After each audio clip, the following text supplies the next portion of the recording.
بسم اللہ الرحمن الرحیم۔ السلام علیکم ناظرین کرام، قومی اسمبلی میں قائد حزب اختلاف عمر فاروق نے انکشاف کیا کہ انہیں وزیر اعظم پاکستان نے چیف الیکشن کمشنر کی تقرری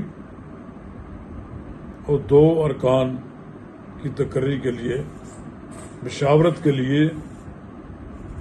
دعوت دے دی ہے۔ دوسری طرف انہوں نے ایک خط اسپیکر کے نام لکھا ہے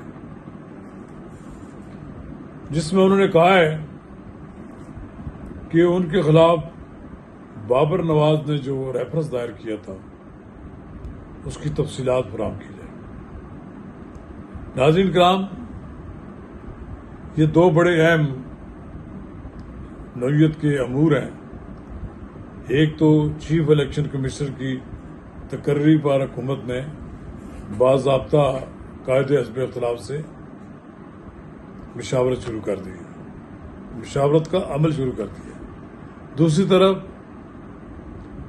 عمر ایوب اس وقت ہاٹ واٹرز میں، ان کے خلاف جو بابر نواز نے ریفرنس دائر کیا تھا وہ مزید کارروائی کے لیے اسپیکر نے الیکشن کمیشن کو بھجوا دیا۔ تو ناظرین کرام، قبل اس کے آگے بڑھیں،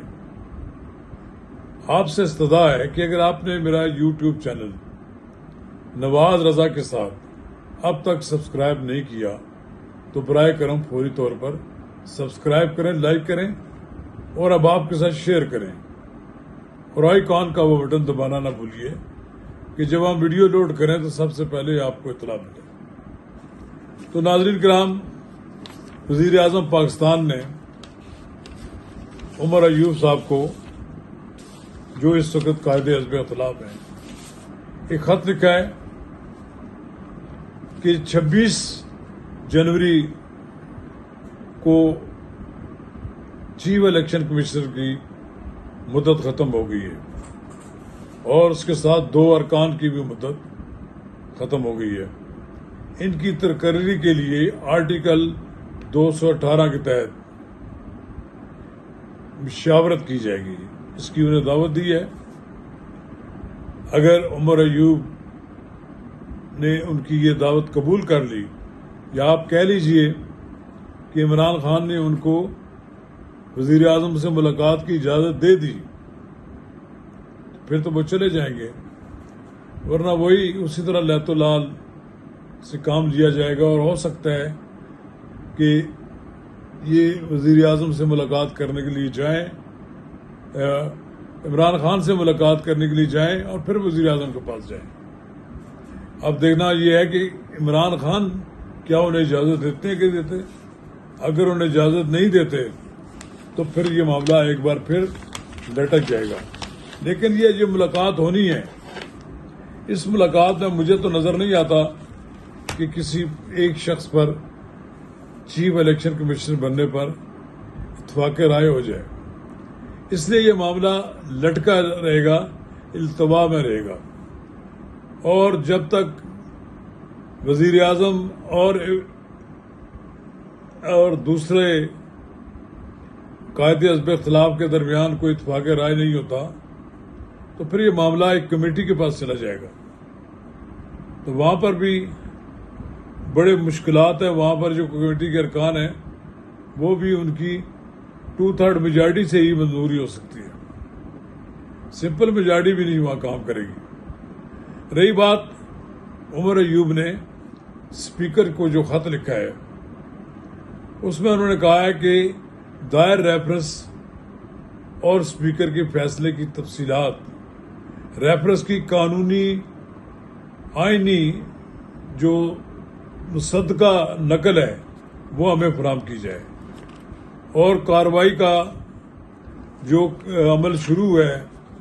اس کے بارے میں انہیں آئینی نکات بتائے جائیں، کن کی آئینی نکات کی بنیاد پر ان کے خلاف ریفرنس جا رہا ہے۔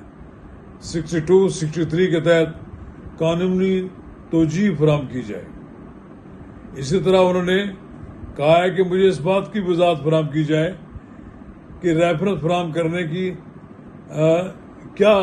وجہ ہے، تیسرے فریق کی درخواستوں کی بنیاد پر ریفرنس دائر کرنے کی بھی وضاحت کی جائے۔ دیکھیں آرٹیکل 63(2) کے تحت اسپیکر کی جوابدہی نظیریں جو ہیں اس کی بھی انہوں نے کہا کہ ہمیں ذہنی تسلی بخش ثابت جو اس کی نظیریں بھی فراہم کی جائیں، اور ذہنی تسلی بخش جو ثابت ہے